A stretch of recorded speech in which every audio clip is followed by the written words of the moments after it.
Sir positive వచ్చిన వాళ్ళలో ఎవరెవరు ఉన్నారు సార్?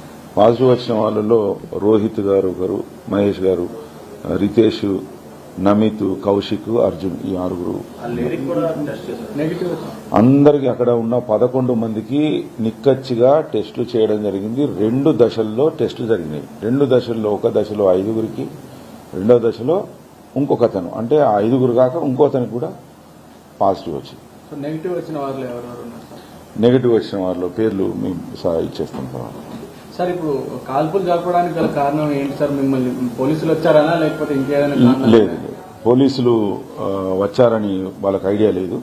మాకు ప్రాథమిక సమాచారం మేరకు ఎందుకు గాల్చారు అనేది మనకు కూడా తెలియదు. ఒకవేళ పోలీసులు వచ్చారని తెలిస్తే వెపన్ కూడా దాచిపెట్టే ప్రయత్నం చేస్తారు. అట్లా చేయలేదు. వాళ్ళు పట్టుకొని ఉండగానే మన వాళ్ళు పోయి పట్టుకున్నారు. రితేష్ రెడ్డి పేరు మీద ఉందండి. కాల్పులు జరిపింది వేరే వాళ్ళ? కాల్పులు జరిపింది నమిత్ శర్మ అని ఢిల్లీ వాస్తవుడు అనేది ప్రాథమికంగా మనకు అర్థమైంది. ఎందుకంటే అతని హోల్లోనే, అతని చేతిలోనే వెపన్ ఉంది. మన ఈ పార్టీ ఆర్గనైజర్స్ ఈ రోహిత్ రెడ్డి అని ఇతని ఫామ్ హౌస్ అది కూడా మధ్యాహ్నం 3 గంటలకు ఒకరిద్దరు కలుసుకున్నారు. తర్వాత 1 గంటకు ఒకరు, తర్వాత 1 గంటకు అట్లా మొత్తం 11 మంది అక్కడ జమ అయ్యారు. ఇప్పుడు చెప్పలేము. డ్రగ్ అది మనం FSL పంపిన తర్వాతనే నిర్ధారణ అవుతుంది. అది 1 గ్రామ్ వరకు ఉంటుంది. కొంత వాడినట్టుగా తెలుస్తుంది. సో డ్రగ్స్ మేము ఇక్కడ తీసుకోలేదు, సిమ్లాలో వేరే చోట్ల తీసుకుంటున్నాం అని చెప్తున్నారు. అందులో వాస్తవం ఎంత సార్? వాళ్ళు ఎక్కడ తీసుకున్నారు? డ్రగ్స్ అబ్యూజ్ చేసింది ఇక్కడ, 1-2 గోవాలో కూడా అబ్యూజ్ చేసినట్టుగా చెప్తున్నారు. అది మనం ఇంకా ఇన్వెస్టిగేషన్ లో భాగంగా మనం వర్క్ చేస్తే కానీ తెలియదు సార్. మొదటిసారి, రెండోసారి దొరికితే వాళ్ళని బాధితులుగా చూస్తారు సాధారణంగా.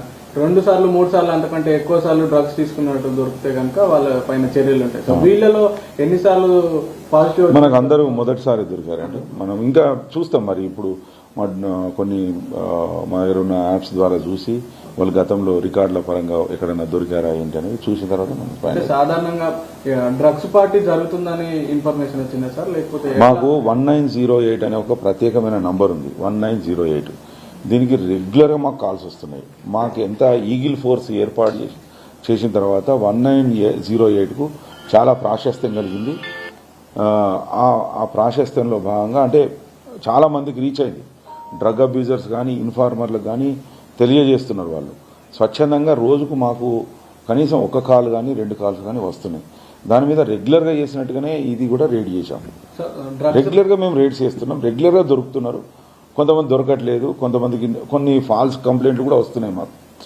అంటే వ్యక్తిగత ద్వేషాలతో కూడా ఇచ్చేవాళ్ళు ఉన్నారు. అది కూడా వెరిఫై చేస్తున్నాం. వాళ్ళకు కూడా చట్టబద్ధంగా ఎలాంటి ఇబ్బంది లేకుండా వాళ్ళ యొక్క గౌరవాన్ని కూడా మేము కాపాడుతున్నాం. డ్రగ్స్ రహిత రాష్ట్రంగా మార్చేందుకు ఈగల్ ఫోర్స్ డ్రగ్స్ పై ఉక్కుపాదం మోపుతుంది సార్. సో ఇలాంటి సందర్భాలలో హై ప్రొఫైల్ క్యాండిడేట్లే ఎక్కువగా ఈ డ్రగ్స్ వినియోగిస్తున్నట్టు ఇటీవల జరుగుతున్న కొన్ని సందర్భాల్లో తెలుస్తుంది. సో ప్రజాప్రతినిధులు ఉంటున్నారు, మాజా ప్రజాప్రతినిధులు ఉంటున్నారు. సో ఇలాంటి హై ప్రొఫైల్ క్యాండిడేట్లైనా ఎవరినైనా వదిలిపెట్టమనే ఒక సందేశాన్ని ఇస్తుంది ఈగల్ ఫోర్స్. ఇలాంటి సందర్భాలలో వీటిని వాడుతున్న వాళ్ళకి, వాడే ఆలోచన ఉన్న వాళ్ళకి, ఇలాంటి హై ప్రొఫైల్ క్యాండిడేట్లకు మీరు ఏం చెప్తారు? మీరు ఒక ఇష్యూ అర్థం చేసుకోవాలి. ఇది మీరు 2 రకాలుగా కనబడుతుంది. మా లక్ష్యం ఏంటి? డ్రగ్ అబ్యూజ్ చేయొద్దు అంతే. ఆ వ్యక్తి ఎవరు అనేది తర్వాత విషయం. అది ఆ సెకండ్ విషయం గురించి మేము ఆలోచన చేయం. ఎవరైనా పర్లేదు, చట్టబద్ధంగా జీవించడానికి చట్టం తయారు చేసుకున్నాం. ఆ చట్టం యొక్క చట్టంలో ఉండి మనం పని చేసుకోవాలి అంతే. ఇప్పుడు అతను ఎవరు వ్యక్తి అనేది మాకు సంబంధం లేదు. మాకు కేవలం డ్రగ్ అబ్యూజ్ చేశారా లేదా అనేది. వీళ్ళపైన తదుపరి చర్యలు ఎలా ఉండబోతున్నాయి? తదుపరి చర్యలు మనము మొయినాబాద్ పోలీసులు వాళ్ళను కోర్టుకు ప్రవేశపెడతారు. కోర్టు ఎట్లా చెప్తే అట్లా చేస్తారు.